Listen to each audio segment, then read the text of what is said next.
retake scenario.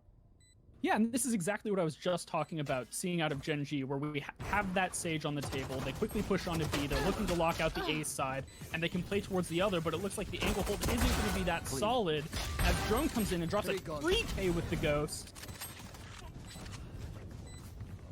Wardell also getting a kill there at the end. He had one with the shorty on the swing earlier as well. So as they wait for the incendiary on the ground there to fade away, they will get this defuse, and this is going to be a first round going over to TSM. And I liked the execution. Now appears to be Garage as they enter in this close quarters, but Subroza with the SMG is going to make short work of MkaeL. And Subroza also takes out another, makes that 3-4. Really popping off before Hazed finishes it off, and again, easy because of how that pans out for them, as they'll likely have to utilize it here. So this is the push into A, but Wardell with a double before being answered by player1 here, and that's still going to hopefully buy enough time for the rest of TSM to rotate over. Cutler there taking out GMD. The spike is planted, but there's still a numbers advantage in favor of TSM, even after MkaeL picks off Drone, but he does find Subroza as well. And now we have a 2v2. Hazed uses that Spectre to take down player1, and they're going to be advancing on Cutler with the pick, and this will be another defuse. I liked the execution there, but again, this is TSM defending.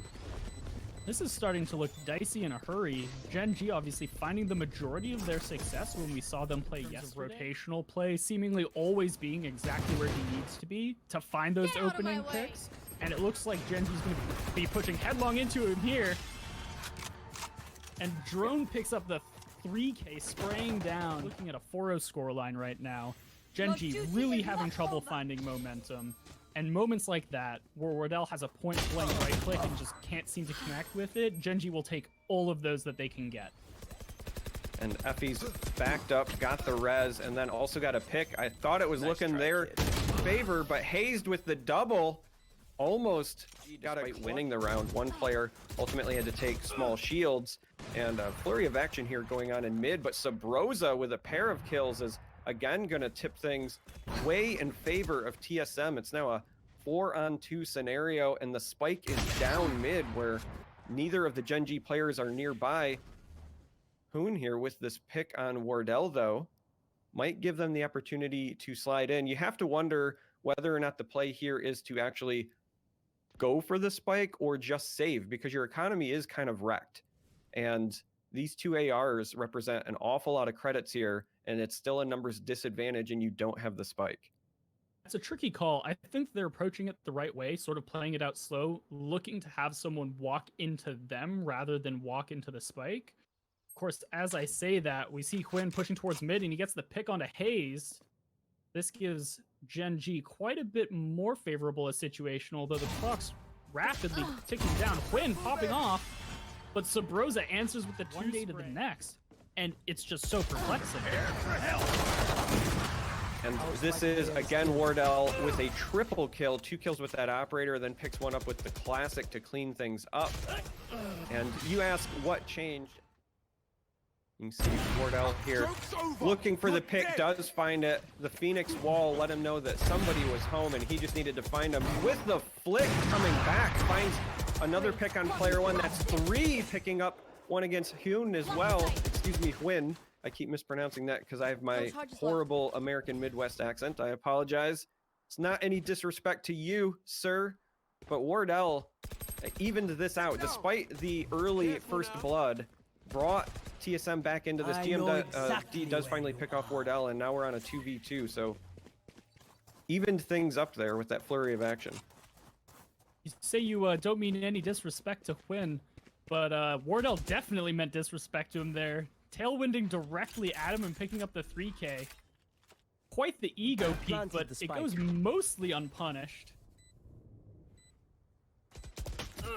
Yeah, I really think that TSM is feeling it, and they want to get back. This is a great pickup by Cutler, but it's answered back by GMD, who finishes Cutler off, and that's going to be a 4K. To that or not, but we see it find a great deal of success as they've already found a plant here and have man advantage. I think it's a little bit of the read on their play, but also at the start of this round, there was one operator shot fired. that kind of gives away the location, so they might be thinking that's a long way for him to walk. And this was a great push so far by GenG. They have this spike down, and there's not going to be enough time to defuse. Wardell does get an exit frag just to kind of damage the economy of GenG as they try to get back in this, but this is the momentum they were looking for. They've strung a couple in a row now. It's 6-3. The site to GenG. This is a Hunter's Fury that's just trying to slow down the spike plant again, and instead it's going to result in the spike carrier getting killed, being pushed out of position by the Hunter's Fury. MkaeL could pick that up. Wardell catching people peeking through this very interesting angle because you're back a ways, but you can still see much more of Site A than you would think when you're back there. So nice pickup from him, and it's just one player left on GenG. This is GMD with the spike in a dream, and Subroza turns it into a nightmare. The run back in a winner bracket grand final situation is always going to be the kind of decider that these hungry players thrive on.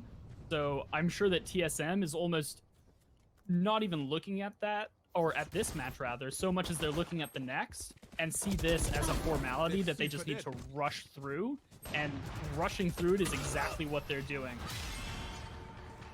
And this is going to be another win for TSM as they extend this lead, and we're going into the last round before the swap. And you know, you don't really like to say must win, but GenG is pretty much approaching that at this point. You do not want to go into this down 9-3 after the half, so I'd like to see them pick this up. It's a full buy of Phantoms and scratch that, going to be one Guardian so that they can get the armor, but it's still also full buys from the opposing squad, and now with 2 operators, maybe 3. It does look like TSM's going to go with the 3 operator setup.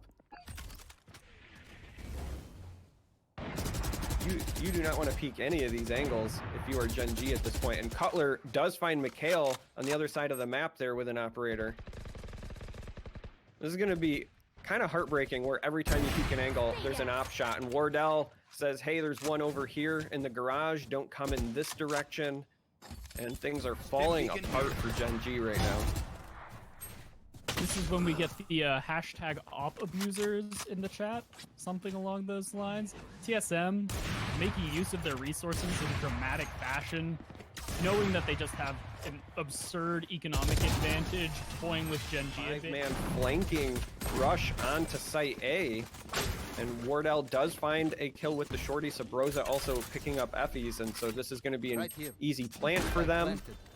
And now it's a 3v5 retake scenario. Again, not looking great for GenG.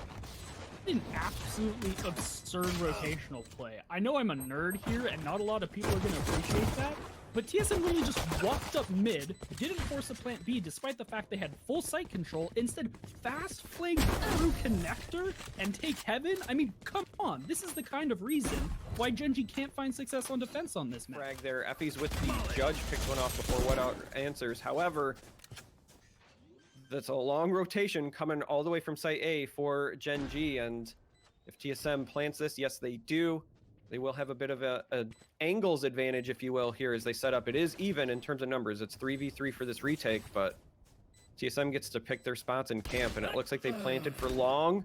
Hazed does find MkaeL as he comes from the defending side, and also gets GMD, so TSM really... Honestly, they're just making this look easy towards A yet. So I think, again, they're just like waiting for this information. That's going to tip them that somebody's there because of the jump in the placement from MkaeL here.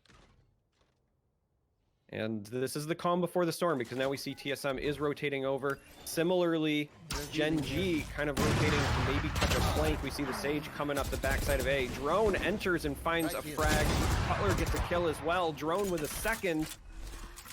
And this is going to be a spike plant, and a tale as old as time. It's a numbers advantage in favor of TSM in these post-plant positions. MkaeL here lying in wait. Wardell covering the other side, so entry is just not going to be allowed from effys, and this is it. TSM 13-3 against GenG.